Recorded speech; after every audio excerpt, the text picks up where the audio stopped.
I've got WIPS finishes, new goodies, and a whole bunch to share with you next on this Floss Tube number 2. Hey everybody, and welcome back to the Victoria Marie Crafts and Hobby YouTube channel. Today I am sharing Flosstube number 2. If you didn't watch my first Flosstube video, make sure you go back and do so. It's linked in the description below. I had so much fun making that video, and I want to thank all of you who are new to the channel, who are from the cross-stitch embroidery community, who embraced that video. Also, my longtime subscribers who are seeing me do some new things on this channel. I got so much positive feedback from you guys on that video. I was so excited to do Flosstube number 2. In fact, I was going to do one a couple months ago and life just got away from me. So I took a little break. Now I'm back and I want to come back with the Flosstube video. And so here we are. So thank you to all of you who supported that content. I've got a lot of fun ideas of where I want to take my cross-stitching content, embroidery content here on YouTube as I share a variety of different crafts and hobbies that I'm currently engaged in. This is one of many. So thank you so much for your comments, for your suggestions, for your tips. I learned so much just reading through the comments. I normally try to answer my comments quickly. I haven't in the past couple of months because life has just been crazy, but I see your comments and I appreciate it, and I will definitely respond if I haven't responded to your comments. So thank you so much. There are some people, so a couple of channels, maybe 4 channels actually, that I just want to give a shout out to who gave me a mention here on YouTube. I didn't realize that was something that you could do, like mention and shout out a channel. So without further ado, I want to share a special thank you with Sarah's Stitchy Spot, Coffee Stitcher, Two Tall Stitchers, and Mega Stitches for mentioning me and sharing this channel with your subscribers. I'm going to post a link to their channels down below. So if you want to get into Flosstube content, cross-stitching, embroidery, keeping up with techniques and tips and tricks, seeing what other projects people are working on so that you can be inspired if you are a stitchy nerd like some of us here, make sure you go and check them out. And again, thank you to all of those wonderful content creators for mentioning me here on YouTube. I totally appreciate it. Now, before I get into my projects, there is a correction that I need to make. So when I talk about that I learned a lot from that video, I learned a lot from this wonderful community. And there are a few of you who pointed out to me or recommended that I not show any type of charts or patterns here in my videos. I wasn't aware that there are people who like to take screenshots of those items and use those products. And so I think if it's something that I create that I want to share, then yes, that's one thing. But I definitely want to be protective of the creative work of other content creators. So I learned from there not to show charts here on my videos. So thank you for those of you who mentioned that to me. That was duly noted, and I will make sure to be mindful of that as I move forward making Flosstube content. All right, so first up on the docket is my finishes, and I got actually a lot of smaller finishes done. I got none of my big finishes done whatsoever, but some of these projects I had started and stopped. In fact, there's one of these projects that I started back in 2020. So let's go ahead and get into it. I'm going to split this between my embroidered projects and my cross-stitch projects. So let's start with embroidery. The first one is from a small company, support independent companies, Stitch Stories. Now this one's kind of special to me because I know the owner of Stitch Stories. Her name is Debbie Hodge. And if that name sounds familiar, for those of you who have been in the scrapbooking, paper crafting world, Debbie used to do a lot in that field in terms of design and hosting or developing classes around scrapbooking and storytelling. I did some work with her a few years ago. That's how we came to know each other. And then along the way, she transitioned into a different business where she was teaching people how to develop online courses and sell courses and things of that nature related to what they do. It was called Teach What You Do. And then she parlayed into Stitch Stories. After seeing a need for embroidery kits on the market, she created her own. And so a part of Stitch Stories is you get a full color guide that has information on how you do your stitches. Along with the kit, you get the skeins and the pattern that go with the particular kit and all the things that you need. She also sells other notions. Since starting Stitch Stories, her product line has increased, and so she has a lot of really cool things. So I'm going to post a link down below. Make sure you check out Stitch Stories. I hope to feature one of her projects here on the channel this year, so make sure you stay tuned for that. So I started this project. This was my very, very first embroidery project that I started back in 2020. So that was 6 years ago. I put it away, brought it out, put it away, forgot about it because I had placed it someplace that I don't normally look for my embroidery projects. And then recently, as I was kitting things up and looking through my kits of things that I hadn't finished, I came across this again. I'm like, you know what? We're going to finish this finally. So finish it. I did. It's on a linen material. I need to iron it, I know, but it has a cute little camper. One day I hope to own a tiny little camper, which I think would be great. In the woods, have a little bear, look at the little river, a little fire. Really, really great design. This is perfect for a beginner, or if you just, you know, want a smaller project. All levels can work on this. It includes what you need in order to do this project. It comes printed, so all you have to do is just follow the print and the instructions and you are good to go. So I finally finished this after 6 years. Now I have other of her kits that I haven't started yet, and perhaps I will feature those here on the channel soon, but I was really glad to finally get this one done. All right, the next two finishes that I got done are from Loops and Threads. Loops and Threads is a brand from Michaels. I like to pick up these little kits because they're easy to do. They're relatively affordable, and they're great for beginners or if you just need a creative reset in between big projects. So the first one I finished was this cute little bumblebee, and I don't have the packaging to that one specifically, but usually it'll look like this. It'll say Loops and Threads. It'll come with everything that you need minus like your scissors, and also usually comes with a hoop.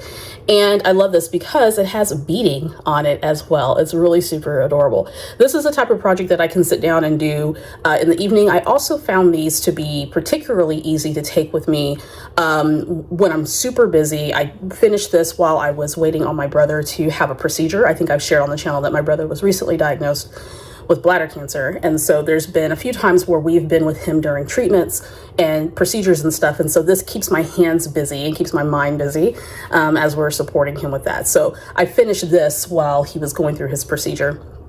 I really love it. It's so cute. I'm going to frame this and put this on the wall. Now the other one that I have, and these are stamped designs by the way, is, and I don't even think these have names. Yeah, I don't think these have names. Anyway, so this is the other project that I got finished. It's a cute little, I guess it's a butterfly, butterfly, something like that. Anyway, love the fabric for both of these. I don't mind white fabric, but I definitely love it when I can get a different type of linen color. It's really pretty. It's kind of a creamy, kind of a beigey type color. But I love that. Again, it has the beading, and the kits do come with the beading, by the way. So these are really, really good, not only for beginners, but again, if you need a kind of a creative break in between larger projects and stuff, these are really great to work on. It didn't take me long to do this. This was another one of those that kept me busy while I was doing other things. I can take it with me. It has a little small hoop. I think it's about maybe 3 inches. So it's not super big. So those are really fun. Glad I got those done. Those were just kind of like happy, fun, quick little projects that I want to get finished, and I will display in my room somewhere. All right, and so the last of the embroidery, I don't remember, this may have been a Loops and Threads. I don't remember where I got this one from. I may have ordered this online from Amazon. I don't remember. I don't have the packaging, so I don't remember. But this was one that I started, I want to say last spring, forgot about it, came back to it and finished it up. I had most of it done with the exception of like this side. So I went ahead and finished that up. I think I remember finishing this while my kid was in dance class. So I just sat in my car and stitched that right on up. But I'm glad that I have it done. This is going to be another one. I haven't decided if I'm going to give this one away, if I'm going to keep it. I kind of want to take it to my office and display it there. I do want to take some of my finished pieces to my office at some point. I haven't decided which ones yet, but this one was, again, super easy to do. It has the print on the fabric. I did just finish it, just a basic finish. I'm going to put some fabric here on the back of the hoop rather, and then just hang it with some pretty ribbon, display it in some fashion. But what I love the most about this particular project is it has a whole bunch of French knots there, and I love this because it helped me practice that particular stitch. French knots can be a little tricky sometimes, and so the more that you do them, the better that you get at it. So there's a whole bunch of French knots right along here for these flowers, a lot of satin stitch here, and I forget what this stitch is called, but it's not coming to me right now. But a lot of this was French knots here, but I absolutely love it. It just turned out really pretty, lots of texture, very gorgeous. I love a nice little floral print. So finished this one up, very happy with it. Okay, another quick finish that I did. This one I actually worked on again when I was at the hospital with my brother. This kept my hands very busy. This is actually from Hobby Lobby, and I think that this was given to me by a coworker. She had gotten as a gift. She's like, I don't cross stitch, so do you want it? I'm like, yeah, sure. So this is from their 44th Street Needle Co. collection from Hobby Lobby. If you are interested, I think you can buy directly from Needle Co. as well. But I love a sunflower. Sunflowers are one of my favorite flowers. This is probably about 3 inches or so, 3.5 by 3.5. So it's really small. Again, great for beginners, great if you just want a small project. Not everyone likes to work on large projects, so I like to feature these types of things on here. I don't want to give you the impression that I work on large projects all the time.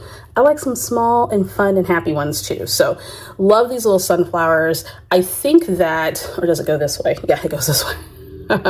So I think with this one, I'm going to put it in a hoop and display it somewhere. I think this will be great for summer decor and that type of thing, and fall, because I love sunflowers during fall too. So that was really fun to make. Now this one, I'm not sure if I showed or not in my last floss tube, so I'm just going to show it to you again. Another Needle & Co. This was a little mushroom. I kind of messed up on this side of the mushroom and got my count off, but it doesn't matter. It doesn't matter. No one cares. Anyway, so I'm going to probably frame this and put this in my room, or I might make it a magnet. That's another thing. I'm trying to explore with different finishes.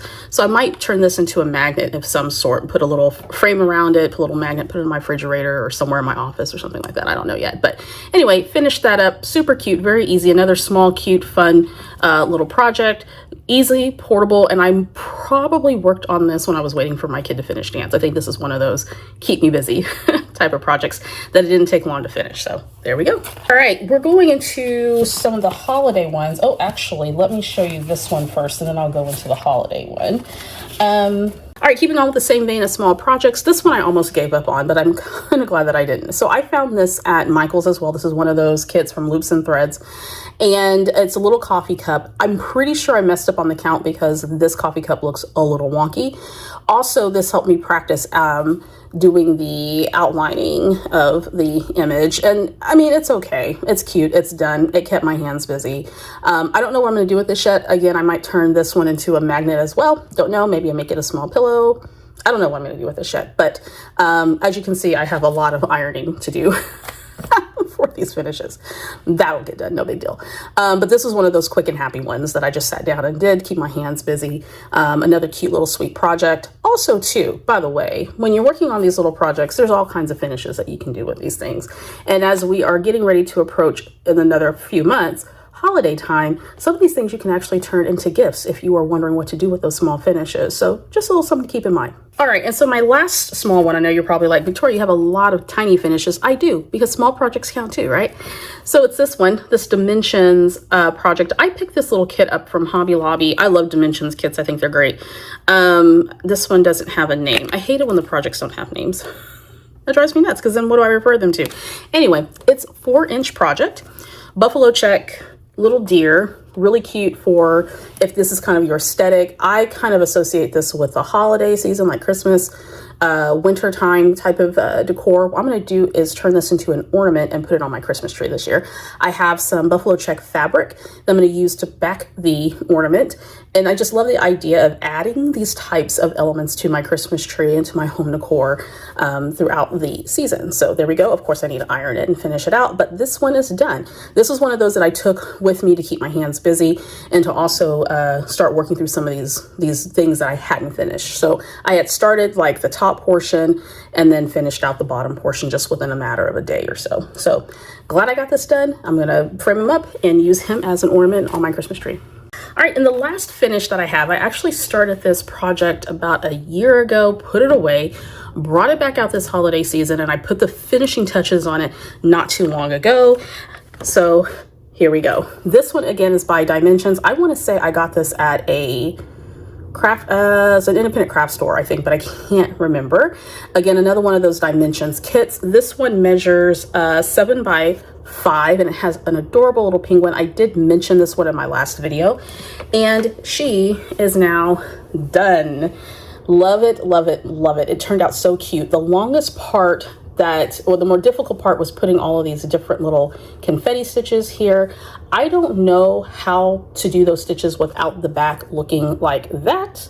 You can see I traveled a lot there. So if you have a tip for that, I've been watching some videos, so I kind of have an idea of what to do should I create work on another design that has these little confetti stitches. This is representing snow. I also mentioned that I messed up down here on this section. I think I may have talked about that in the last video, where I got my count off and then I was doing the wrong type of stitch. So this part was done over at least twice, 3 times. And then I finished out the lettering, and also I did all the back stitching here to kind of outline the image, and it turned out great. This was one of those projects that I would say skill level beginner plus, maybe intermediate. This turned out to be kind of the largest cross stitch project that I've done to date. I'm currently working on something that's much larger than this. And I love the way that it came out. I'm going to iron it, of course. I'm going to frame this one in a holiday frame and display it during Christmas time. I think the tricky part for me was doing the back stitches to outline the image, which I had to practice, but I think it came out okay.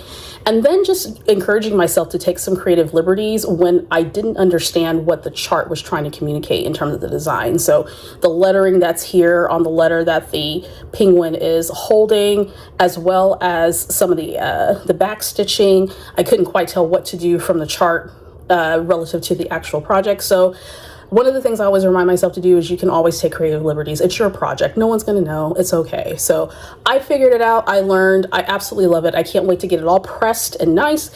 And I'm going to get this framed to display in my home. So I would say not too bad for a lot of these projects that were half started, never finished. I just took several weeks just to finish up some stuff so that I have them done and I can display them or do whatever it is that I want to do with them. I'm really challenging myself not to let projects go unfinished for too long, depending on how big or whatnot, particularly the smaller projects that I know I can get done within a day or so.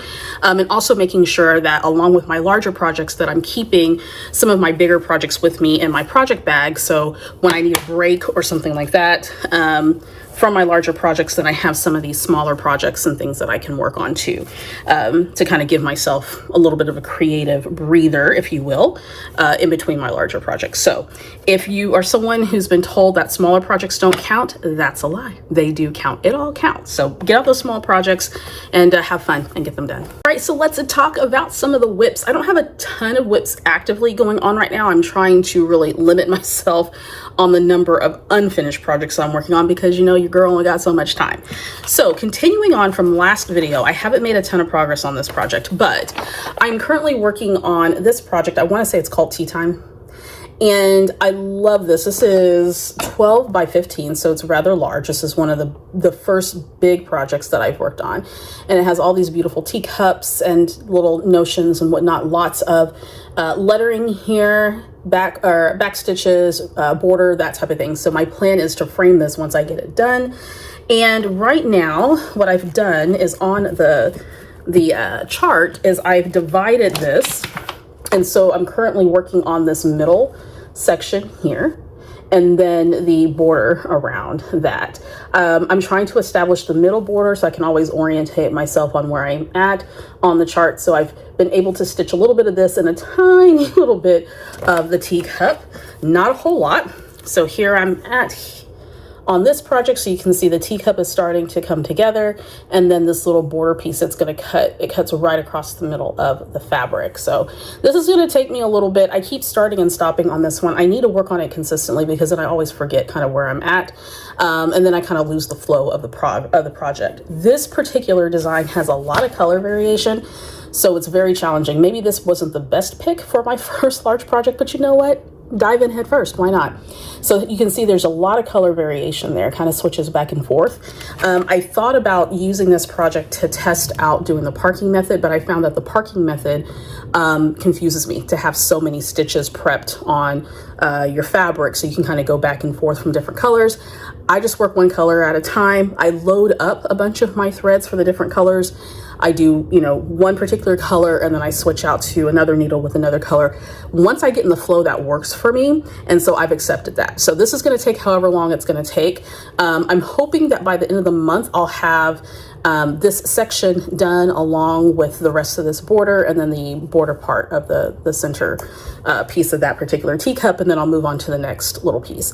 And of course I had to put a little cup needle minder on there because, you know, my needle minders have to match the theme of my project. I mean, I don't make the rules. All right, next up, in fact, I have a cross stitch and an embroidery project to show you. Just to let you know, I work on embroidery and cross stitch stuff, so I'm going to probably go back and forth between the two. So it is what it is. All right, so next up, I've had this kit in my stash for a very long time. This is a DMC kit, and I don't think it has a name either, but it has a bicycle on it. I'm trying to find, it's called Bicycle. There it is. Love this. I love the little motifs. I love the colors. Kind of challenging to have all these little bitty flowers here because they're all kind of separate, kind of spread out there, but it's working out.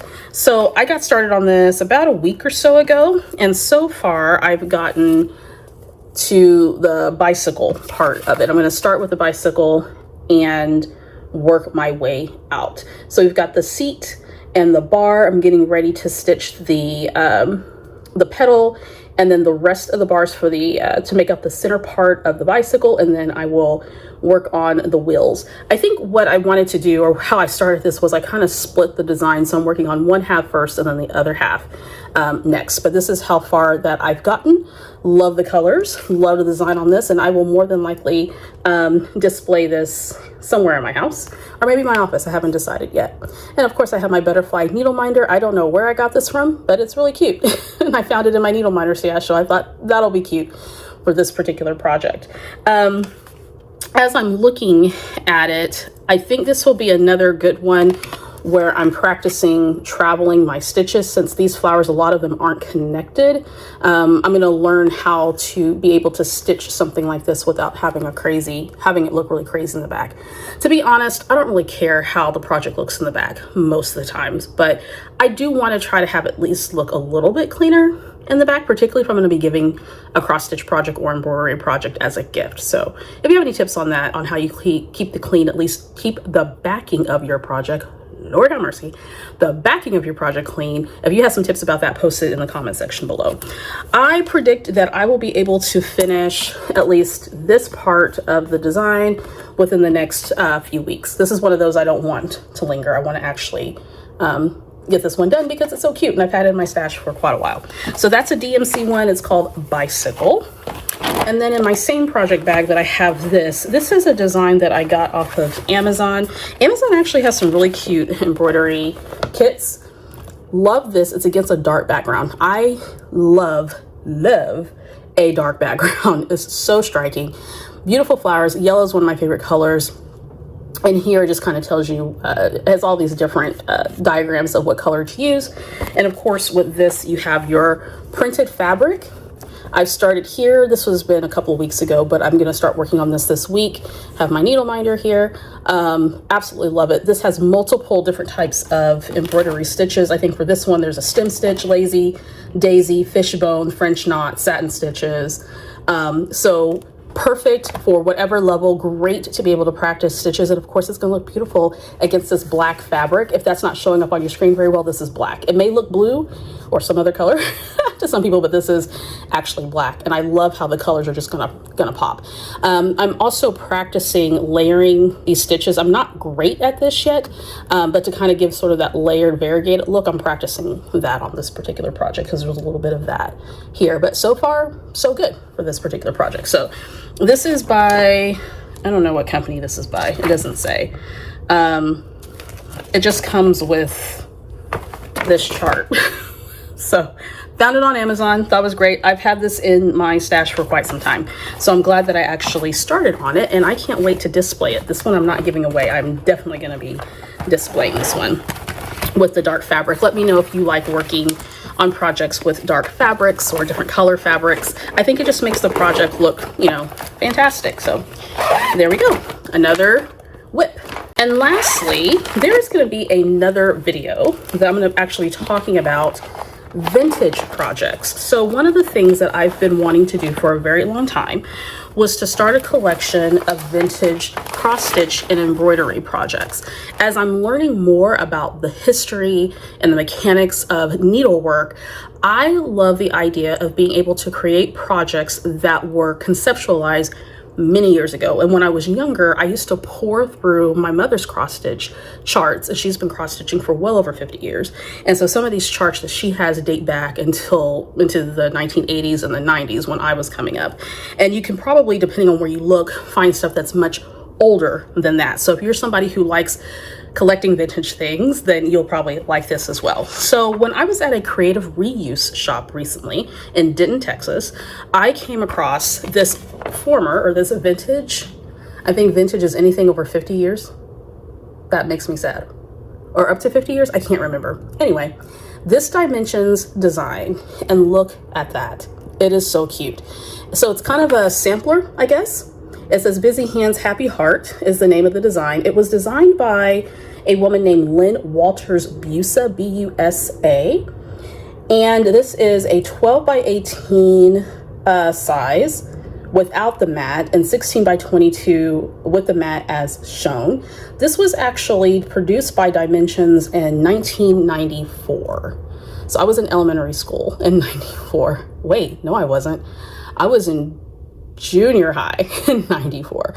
So this is definitely something my mother would have certainly have cross stitched, but I love the designs and I love the color. It just is nostalgic of things that I remember seeing my mother make and seeing other ladies make that my mom cross stitched with. And I thought, you know what? This would look super cute in my kitchen. Now, the cool thing about this one is it's a printed pattern, because this particular design not only includes cross stitch stitches, it also includes other type of embroidery stitches as well. And I know for some people, as I'm getting to know the stitching community, I know some folks definitely don't go for a printed project for cross stitching. Some people don't feel that that counts as cross stitching. My opinion is stop gatekeeping. Stop gatekeeping.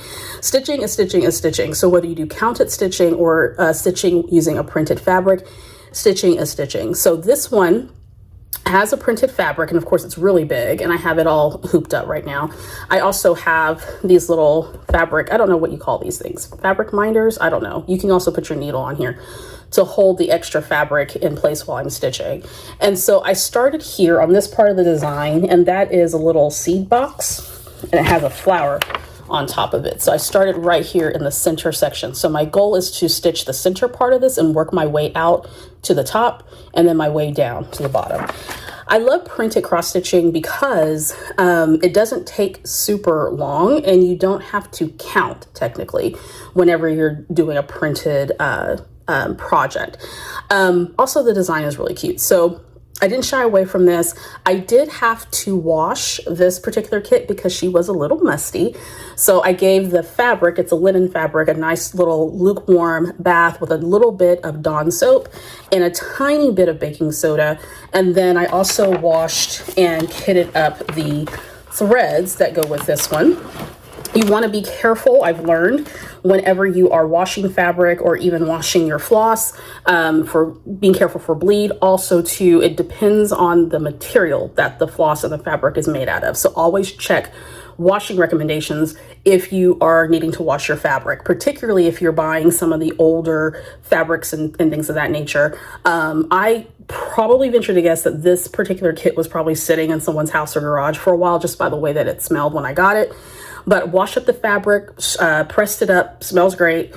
Also washed up the floss, found some really great tips on YouTube on how to do that. And then I kitted up the floss. It has a lot of floss, and I had to identify the colors. I think that was probably the trickier part, was identifying the colors, because there's not a color guide here.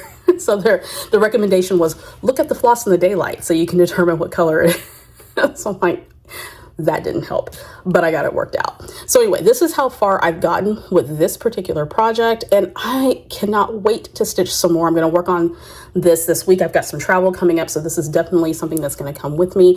And I just absolutely love the design. I love the feel of it. I love the colors, definitely reminiscent of the early 90s, late 80s. Just really love it. Then the little check that's around it and all the different motifs. There are jam jars and tea and teddy bears and seeds and gardening tools and all kinds of little fun elements. So I will keep you up to date as I'm working on this project. It probably won't take me as long as one would if it was a counted stitch project, but it's going to take me some time, I think, to get through this one because how big it is, and I'll frame it up and display it in my home. So as I mentioned, I'm going to do more content around working with projects that are considered vintage now. So stay tuned for that. I have a whole series of things I want to show you, but this is kind of the jumping off point for working with older charts and older projects. All right, so a lot of what I've shown so far in my Floss Tube have been kits that I purchased at stores. And of course, the new one that I showed you is a kit that I purchased at a creative reuse shop from 1994. But I'm getting ready to branch out and start projects that either I am inspired by through books and magazines, or from some smaller indie companies that create charts and patterns and things for cross stitching and embroidery. And I'm really excited. So one afternoon I went on a kind of a buying spree, if you will, and I purchased several charts. And what I did was I am storing them, or at least currently, in a binder. This I just had laying around in my stash. I have some page protectors in here. And the idea is I can start creating sort of a library of charts that I can refer to as I'm purchasing them, and along the way, of course, I'm going to knock myself out. All right, so the first two are from Lori Holt, and I think anybody who's been doing cross stitching and whatnot for any period of time, you probably know who Lori Holt is, but she is a designer in the industry, and I picked these up at Joann. Rest in peace, Joann. We miss you. This was about a year or so before Joann's closed. And I've just kind of had these in my stash, but these particular little kits include the charts for the various projects. So here's one of the projects. I love this. This is a sewing, sort of a cross stitch, not cross stitch, but a crafty inspired kit. And on the back of each card, here's one of a sewing machine. On the back of each card is the chart along with the colors and any other information that you need. So again, great small project you can take with you. You can put them together to create a sampler, all kinds of fun things. So that's new. I also got, this one's really ambitious and I don't know when I'm gonna start it, but this one's called Autumn Love, again by Lori Holt. I picked this up at Joann, and look how beautiful. Some of you may be familiar with this particular chart and this design. I cannot wait. I'm going to use all the call for threads. I want to probably get started with this summer because I would love to have this at least started and finished by the time fall time comes around. So that might be a quick, larger one that I do. This one measures, depending on the count fabric, it can measure anywhere from 13 to 15 inches down to 10 to 12. So you can do 14, 25, 32, or 36 count linen on this particular one, or Aida, 14 count Aida. So cannot wait to get started on that one. Another one that I purchased, this is from a company called Tiny Modernist, and some of you may have heard of Tiny Modernist. Again, you can go to tinymodernist.com, and there are beautiful, beautiful designs that you can print off the charts, purchase the charts digitally. I can't remember if they have physical kits or not, but I was just looking around one day and I'm like, I need to order some of these. So this is a Valentine's one called Mouse's Love Letter. This one measures anywhere between 4x4 or 3x3, a little bit over that, Lord have mercy. It's shown here where it's kind of framed on a backing with some fabric. Really, really cute. You have a little mouse and she's kind of tending her little garden there. Really cute. Love that. I haven't done anything Valentine's themed, so I thought, you know, that might be in my future, so I can display that. Another one's called Valentine Signs. Again, Tiny Modernist. Isn't that beautiful? I love the way that that's shown on kind of a display sort of board there. Again, you can put these together. You can make them ornaments or whatnot. This is, you can do 14 count or 16 count. Aida on this one. 14 count will measure about 5x5. 16 count will measure a little bit over 4x4. So smaller project there. Really cute. Then they have this series of little houses that you can stitch. This one's called Love Grows Here, and I think this one is spring inspired. Look how pretty that is. This one can measure anywhere from 5 by 7 to as small as 4 by 5, depending on the count of Aida fabric that you use. But my idea with these is that I was going to stitch them up and display them and switch them out seasonally. And it doesn't look like it would take too long to do this one. It's not super complicated. It's just a matter of getting to it. I also purchased the winter version, and it looks slightly different. It's called Winter Tradition Sampler. Can't wait to do that one. I love anything winter related, and I love this gray fabric. That is absolutely beautiful. It's called Dark Cobblestone. It's Lugana. Really pretty. And you can do this in 14, 16, 18 count. This was stitched on 32 count Lugana in the sample. So can't wait to start that. Then I had to get summer. So we have the summer one. This kind of reminds me of Stars Hollow a little bit. I think that's maybe the idea here because it has a little gazebo. Anyway, Summer Tradition Sampler. Love, again, the fabric. On this one, they used 16 count Aida in Jade. So I definitely am going to buy that fabric for sure. But look how pretty that is. Ah, gorgeous. Then there's Autumn. So I've got the Autumn one. It's called Autumn Tradition Sampler. So I will be kitting all of these up. I'm going to buy all the fabrics, kit them up. This was done on 28 count hand-dyed linen called Twilight Mist. And I will probably try to find that linen because I just love that. It's really beautiful. Or I might try my hand at dyeing my own. I haven't gotten there yet, but you know, everything is possible, right? But again, this is giving me sort of Stars Hollow from Gilmore Girls vibes. Oh, love that. So I had to buy that, the series. Lastly, with Tiny Modernist, this one is called Autumn Night Garden. I don't usually go for designs like this, but it has elements that I love. I love the moon and I love butterflies and mushrooms, so I thought that's perfect. The example was stitched on 28 count linen called Charcoal Dye Effect. You can stitch it in 14 or 16 count as well. I'm going to try my hand at stitching this at a 28 count because I haven't done that yet. But it's so pretty. So pretty. Love that. And I think that would look pretty against other color of fabric too. Probably something dark. You probably wouldn't want something yellow or creamy or else the moon wouldn't show up and the yellow parts wouldn't show up. But beautiful. Beautiful, beautiful. Oh, and wait a minute. It doesn't stop there. So what I have kitted up right now, or almost kitted up. Oh, the Spring Traditions. Here's the other one that goes to that house series that I was showing you. This was called Spring Traditions Sampler. Gorgeous. Cannot wait. I love the little pond with the duck. Beautiful. And this is from Tiny Modernist as well. I bought a lot. And I'm okay with that. Lastly, the one that I do have kitted up and I'm working on right now from Tiny Modernist. This is featuring the Threadwork Night Garden palette, I think color palette. It's called Twilight Moon. I love studying astronomy. It's something that I kind of am doing for fun right now. And I love this design. Beautiful. It uses 32 count linen Twilight Blue by, I think it's called, is it Wichelt? W-H-I-C-H-E-L-T? I probably said that wrong. This is gonna finish at, it can finish anywhere from 11 by 11 to 8.5 by 8.5. And it's just beautiful. It has the moon, that gorgeous color palette. I love cool colors, so this is right up my alley. It's got the little house with the flowers coming up. Wonderful. So I have it all kitted up in my little project bag. I did purchase the fabric, and here's just a sample that I've cut the fabric, but I did purchase the fabric. This is again 32 count linen Twilight Blue, and it's beautiful. I don't think that the camera is doing it justice, but it's really, really pretty.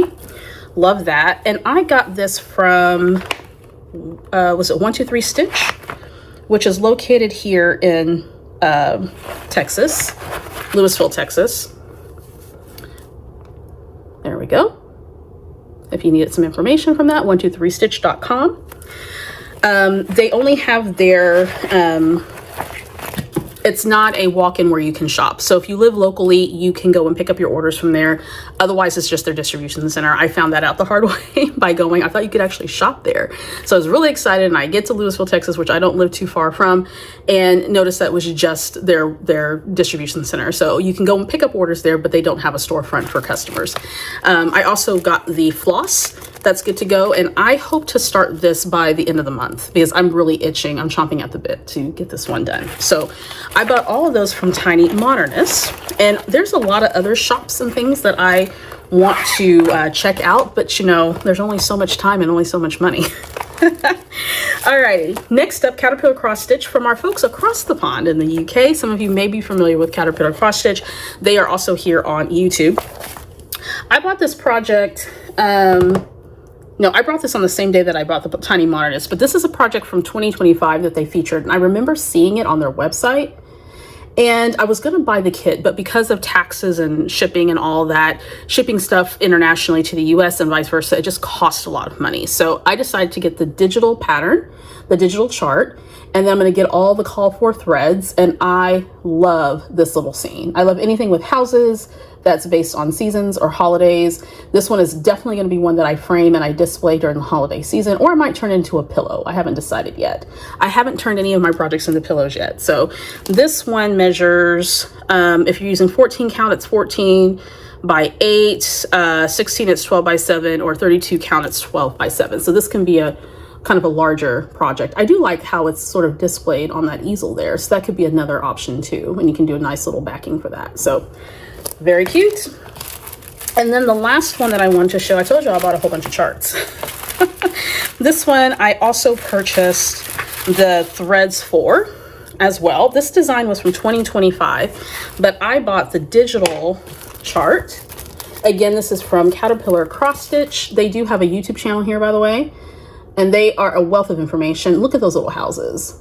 This one's called Witchy Way. And so it has all these cute houses. I think this is going to be super fun to stitch. And then our little witchy right here at the top on her broom coming into town. That is super cute. I'm definitely going to be working on this during the summer because I want to have it done so that I can display it in my home. So this one is, if you do 14 count Ada, it's 13 by 6. 16 count is about 12 by 5. And then 32 count even weave, it's 12 by 5 inches, give or take. But I'm going to do this on 14 count Ada. I did work on another one of their projects last year. In fact, let me show you. So this is the one that I worked on last year. I forget what it's called, but this was really fun to work on. It didn't take me very long. There's not a whole lot of color variation. It's pretty straightforward, but the design is adorable. I need to take it out of the frame and press it. I was in such a hurry to display it. I never pressed it. So for this season, I'm going to take it out of the frame and press it. I got the frame, I want to say from Michael's, I think. And I'm not sure how much this measures. This is roughly, let's see, from inside to inside, it's roughly about 8 inches.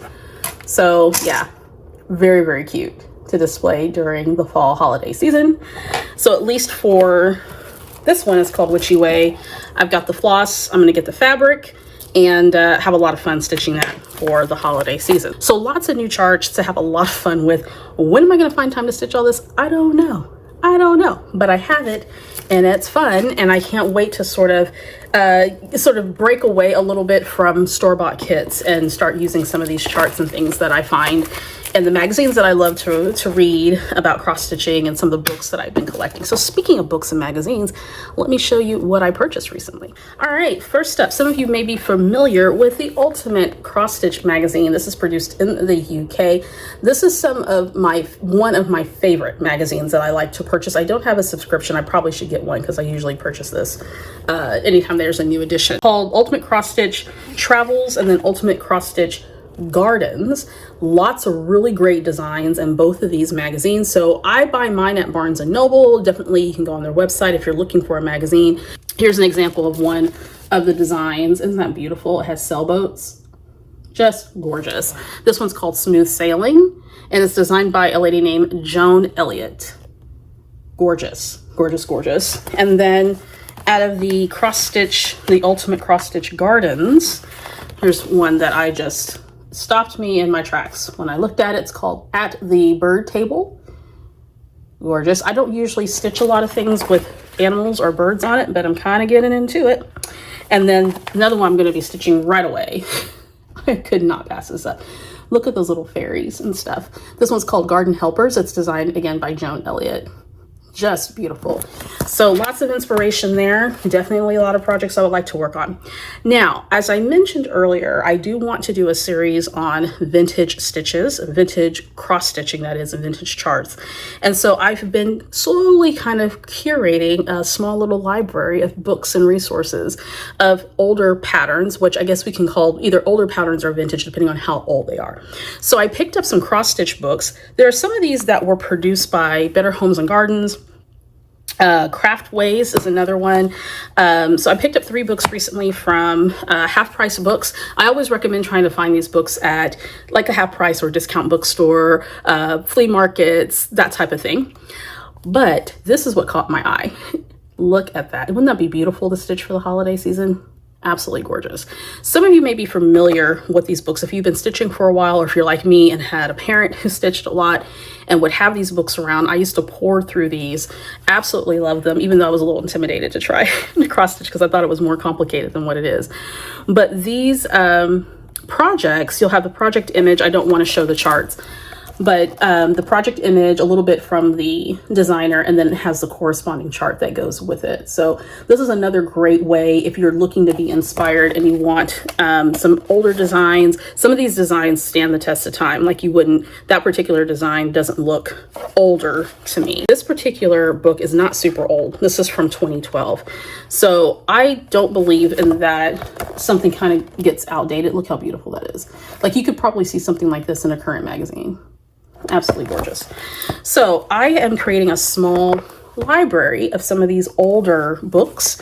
I have some that are older than the early 2000s. I have one that's from the 1990s, one that's from the 80s, and I've even had some charts. I almost bought a pack of charts that someone just kind of stuffed into a plastic bag, and some of them dated back from the early 70s, but I didn't grab it. I had to put some boundaries on my purchasing. Here's one from Better Homes and Gardens. They used to produce a lot of crafting books on a variety of different crafts. The cross stitch is one of them. Absolutely love this. These are things that my mom used to make all the time. The little toppers on the jars for gifts. Never made a stocking. I think I might try my hand at that. My mother made a lot of ornaments as well. And so I hope to work out of some of these books to make ornaments too, and some other things. So this book is from 1999. That's when I graduated from high school. So 1999, about 30 some odd years ago. And again, some of these designs just stand the test of time, in my opinion. Like, look at that. Absolutely gorgeous. Pillow, little piece that you can display. So if you have some older charts, older books in your stash and you're thinking, I don't know, they're kind of dated, I don't know, pull them out, have some fun, do a little bit of this work. And these books, I mean, you paid for it, so you might as well use them, or maybe you inherited from somebody or got them from a thrift store like me. And let this, challenge you and give you some inspiration on some of the older designs, different colorways, sort of the older colorways and that type of thing. There's something to be said about working on stuff that used to be in vogue years ago, but it's okay to come back. It's okay to revisit some of these old designs, whether it's cross-stitching, embroidery, sewing patterns, paper crafting, whatever it is. It's okay to pull on these. You can even take some of these designs and modernize the color palette if you want to, so you can use more modern colors, but use these different patterns and charts and things that are in here. So don't be afraid to refer back to your old reference guides and magazines and books. All right, folks, so that was Floss Tube number 2. I hope that you enjoyed this one. I had a lot to share with this one. I did take a little bit of time away because, again, I had some personal things that were going on, but I have a lot of projects that I want to work on and continue to share with you, and particularly the vintage series that I'm going to be introducing in a few weeks, including a project that I found hiding inside of one of the books that I got at half price. So stay tuned for that.